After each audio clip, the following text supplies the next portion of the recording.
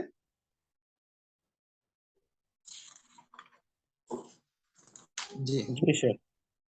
ٹھیک، اچھی بات ہے۔ تو دیکھیے اس کے بعد اللہ تعالیٰ نے کہا کل نفس ذائقۃ الموت وانما توفون جی اجورکم یوم القیامہ۔ جی جی بالکل شیخ۔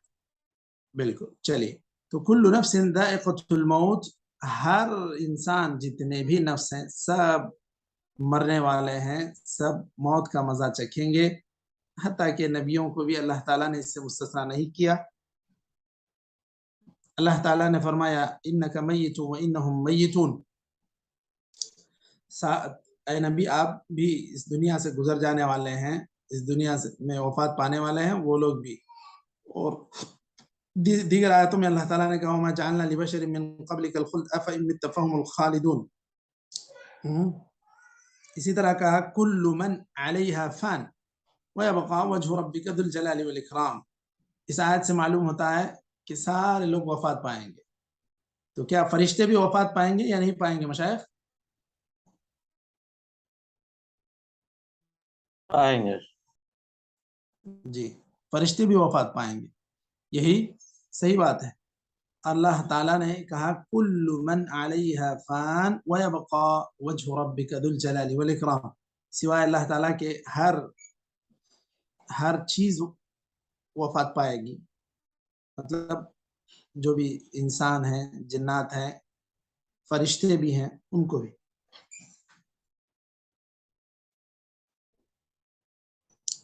اس کے بعد یہاں پر کہا گیا کل شیء ہالک الا وجہہ، یہ بھی مزید وضاحت اس میں آ رہی ہے۔ دیکھیے اسی طرح وتوکل علی الحی الذی لا یموت، صرف اللہ رب العزت کی ذات ہی مرے کیا کہتے ہیں وفات نہیں پائے گی، یہ باقی رہنے والی ذات ہے اللہ تعالیٰ کی۔ وغیر ذلك من الآیات وفی من الاحادیث ما لا یحصى والامر مشاہد لا یجهله احد وليس فيه شک۔ اصل میں تو موت کے تعلق سے کسی کو کوئی شک ہی نہیں ہے، موت کے تعلق سے سارے لوگ یقین کرتے ہیں، اس کے لیے کوئی دلیل بھی نہیں طلب کرتا کیونکہ یہ چیز پوری طرح معترف ہے۔ بس لوگوں کے اندر جو انکار ہے وہ موت کا نہیں، موت کے بعد کیا ہوگا کیا نہیں ہوگا اس پر لوگ اپنی سرکشی کی وجہ سے انکار کرتے ہیں۔